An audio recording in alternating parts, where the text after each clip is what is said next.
Good day everyone, this is Muhammad Ali Sultan and welcome back to Sir Zen's channel.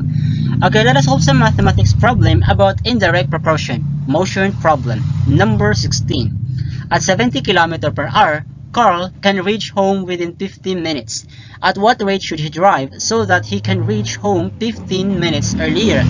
Letter A, 49 km per hour. Letter B, 80 km per hour. Letter C, 100 km per hour. Letter D, 233 km per hour. Okay, ang una natin gagawin dito ay identify muna natin yung mga given sa ating STEM. So we have 70 km per hour and then 50 minutes.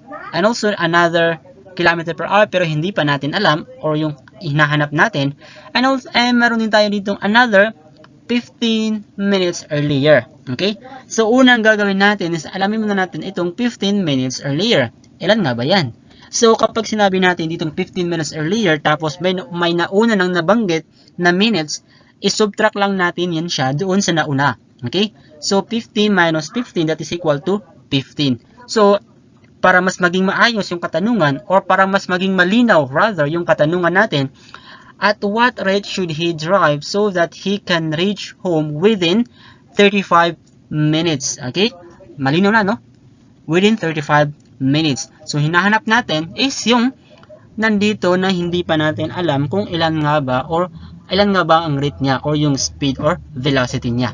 Okay? So, in this case, pwede natin i-apply yung tinatawag nating indirect proportion. Kung saan mayroon tayong given na dalawang velocity at saka dalawang time. Okay? So, dito, yung pangalawang velocity ang hinahanap natin. Tapos, yung time is nandito naman sila lahat. Okay? Yung 50 at saka 35. So, if nare-remember niyo kung paano ba natin kunin yung indirect proportion, so ito yung ating formula.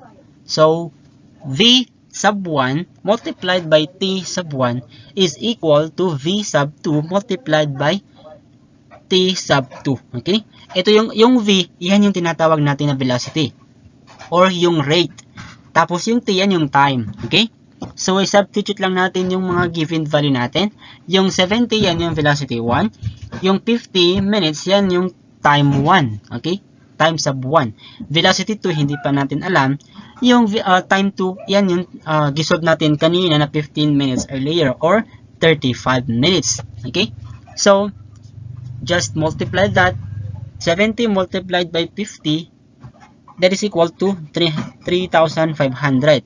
And 35 multiplied by x is 35x. So ngayon, kailangan natin maalis yung numerical coefficient ng ating x. So para maalis yan, i-divide both sides natin by 35. So we have 3,500 divided by 35 is equal to 35x divided by 35. So maka-cancel na yung ating 35 sa right side.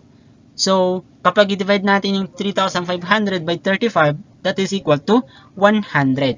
So, ngayon ang ating sagot is x. Kumbaga, yung hinahanap natin dito na velocity sub 2 is 100. Kumbaga, 100 km per hour na kailangan niyang i-drive para makarating siya ng bahay within 35 minutes. Okay? So, mas mabilis ng bahagya compare sa nauna. Okay?